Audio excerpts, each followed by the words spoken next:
여러분 안녕하세요, 회사원입니다. 우리나라에서 구입할 수 있는 수동변속기 자동차 3탄, 오늘은 쌍용 자동차입니다. 재작년에 체어맨이 단종되면서 이제는 라인업에 SUV밖에 남지 않은 말 그대로 SUV 전문 기업이라고 할 수 있는 제조사입니다. 쌍용 자동차에는 차량 모델명이 3가지밖에 없습니다. 티볼리, 코란도, 렉스턴, 이 3가지 이름을 베이스로 특징에 따라서 추가적인 네이밍이 붙습니다. 베리뉴 티볼리와 티볼리 에어, G4 렉스턴과 렉스턴 스포츠, 그리고 렉스턴 스포츠 칸.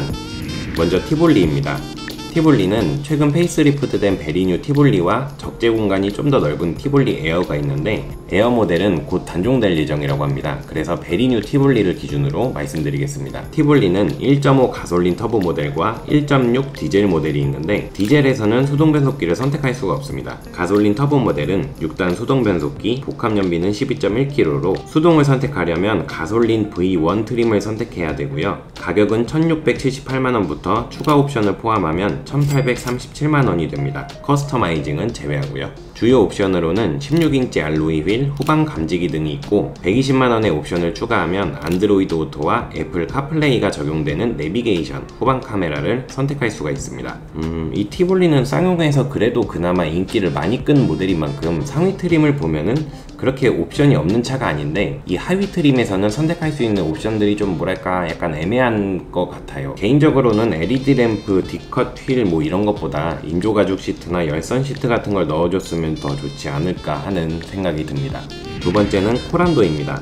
코란도는 올해 풀체인지 되면서 뷰티풀 코란도라는 명칭으로 출시되었습니다. 기존 2.2 디젤 엔진에서 다운사이징 되면서 1.6 디젤 엔진에 6단 수동변속기를 장착하고 있습니다. 옛날에는 코란도라고 하면 군용 지프차가 떠오르곤 했었는데, 코란도 C 때부터 도시명 SUV로 탈바꿈했었죠. 이 코란도 C는 개인적으로 제가 첫 차로 되게 갖고 싶어 했었던 차였습니다. 그때 당시에는 수동변속기임에도 트림을 올릴 수 있는 모델들이 그렇게 많지가 않았었거든요. 하지만 이제는 코란도도 가장 하위 트림인 샤이니 트림에서만 수동을 선택할 수가 있습니다. 가격은 2216만원부터 추가 옵션을 모두 선택하면 2416만원이 됩니다. 주요 옵션을 보면 17인치 알로이 휠, 인조가죽 시트, 크루즈 컨트롤, 후방 감지기 등과 제동보조, 추돌경보, 차선 이탈경보 등 지능형 안전기술들까지 기본적으로 탑재가 되어 있습니다. 추가 옵션을 선택하면 썬루프, 사각지대 감지, 미러링, 후방 카메라, 루프렉 등을 선택할 수가 있습니다. 옛날에 코란도 C를 갖고 싶어 했지만 사실 실내 디자인은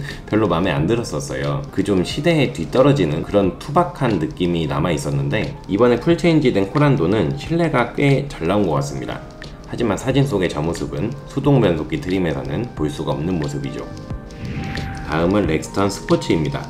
렉스턴은 3가지 모델이 있습니다. 프리미엄 컨셉의 벤츠 7단 변속기를 탑재한 G4 렉스턴, 화물을 적재할 수 있는 픽업 트럭 렉스턴 스포츠, 그리고 그보다 적재 공간을 더 확보한 렉스턴 스포츠 칸. 이 중에 수동 변속기를 선택할 수 있는 모델은 렉스턴 스포츠 뿐입니다. 2.2 디젤 엔진에 6단 수동 변속기를 장착하고 있고, 아직 쉐보레의 콜로라도 등이 출시되지 않았기 때문에 거의 국내 픽업 트럭 시장을 독점 중인 모델입니다. 수동 변속기는 와일드 트림에서만 선택할 수 있고, 기본 가격 2340만원에 커스터마이징을 제외한 추가 옵션을 모두 선택하면 2740만원이 됩니다. 주요 옵션으로는 인조가죽 시트, 크루즈 컨트롤, 와이퍼 결빙 방지 장치, 후방 감지기, 차량 외부에서 전기를 공급할 수 있는 데크 파워 아울렛 등이 기본적으로 장착되어 있고, 추가 옵션을 선택하면 썬루프, 사륜 구동 시스템, 험로 탈출 장치, 데크랙, 미러링, 후방 카메라, 그리고 사이드와 커튼 에어백을 설치할 수 있습니다. 렉스턴 스포츠는 일상 주행용이라기보다는 화물차로서의 특성이 강하다 보니까 예전에는 사실 국내에서 이런 픽업 트럭의 수요가 많지가 않았었는데, 점점 캠핑이나 레저 문화가 발달되면서 이런 픽업 트럭의 수요가 급격히 늘고 있다고 합니다. 올해 상반기 실적만 봐도 전년 대비 거의 20%가량이 증가됐다고 하더라고요. 그 시장을 노리고